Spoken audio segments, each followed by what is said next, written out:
साथियों, कई युवा फोन करके पूछते हैं कि सर ये बताइए कि कोर्ट मैरिज के लिए वकील साहब की फीस कितनी होनी चाहिए, उन्हें कितने रुपए लेने चाहिए। देखिए, वकीलों की फीस का कोई मापदंड निर्धारित नहीं है। वकीलों की अपनी सर्विसेज जो आपको बेस्ट से बेस्ट सर्विसेज देंगे, जो आपकी सारी समस्याओं को सुलझाने की बात करेंगे, उनके अनुसार उनकी फीस डिसाइड होती है। कई फॉलोअर्स साथी पूछते हैं कि सर कहीं कहीं पर वकील साहब 5,000 फीस कहते हैं, तो कोई वकील साहब 25,000 फीस कहते हैं। तो 5,000 की शादी और 25,000 की शादी में क्या अंतर है?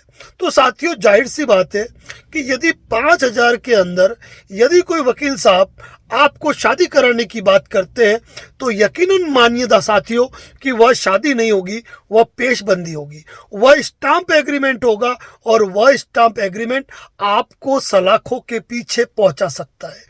क्योंकि कोई भी स्टाम्प एग्रीमेंट विधितः शादी नहीं मानी जाती है।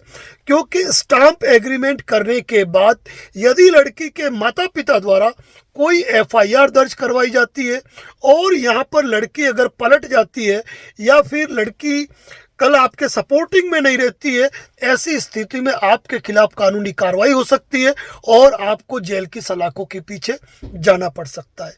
साथियों, आप खुद सोचिए, अगर रीति रस्म रिवाजों के अनुसार, चाहे मुस्लिम कम्युनिटी की बात करो या हिंदू कम्युनिटी की बात करो, जब शादी का प्रोसेस मंदिर में करवाया जाए या मस्जिद में करवाया जाए, तो उस जगह का अपना किराया होता है। अगर हिंदू की बात करें तो पूजन पाठ सामग्री जो भी होती है उनका एक अच्छा खासा खर्चा होता है, प्लस एक फोटोग्राफर होता है, उसके साथ में जो पंडित होता है उस पंडित का खर्चा होता है, मंदिर जो हो बुक होगा उसका किराया देना होता है। इसके अलावा स्टाम्पिंग होगा, नोटरी होगी, टिकट टाइपिंग होगे, ऑनलाइन प्रोसेस होगा, मैरिज रजिस्टर फीस होगी, यहाँ तक कि आपके प्रोटेक्शन का मैटर भी होता है।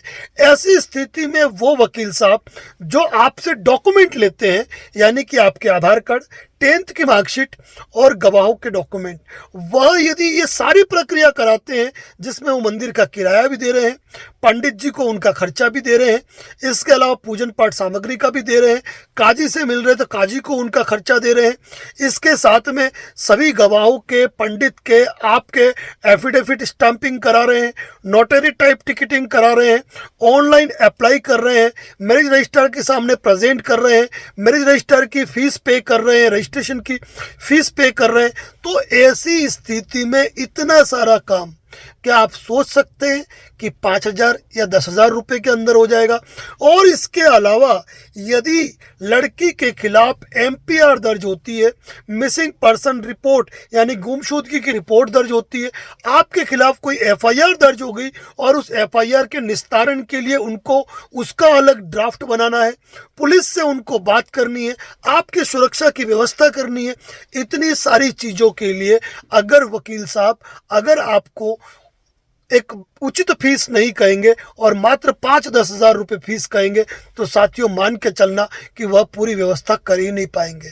क्योंकि किसी भी प्रक्रिया को निष्पादित करने के लिए एक खर्च होता है और वह खर्च न्यूनतम से न्यूनतम भी माने तो 25,000 का बजट होता है।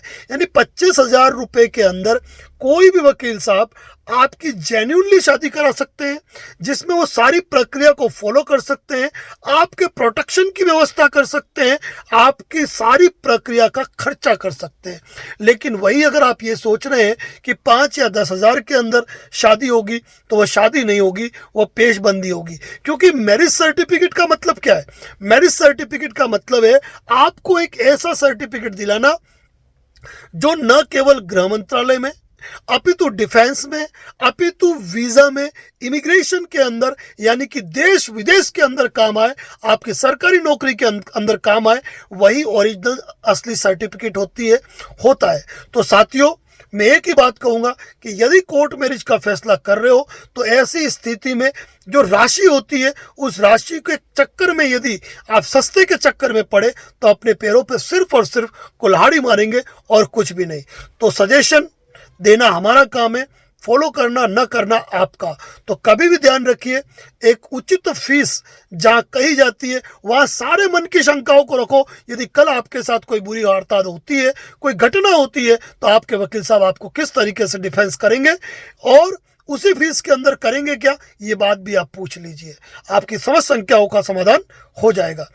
यदि आपके मन में कोई सवाल है तो हेल्पलाइन नंबर दिया हुआ है, आप फोन कर सकते हैं उदयपुर से। धन्यवाद।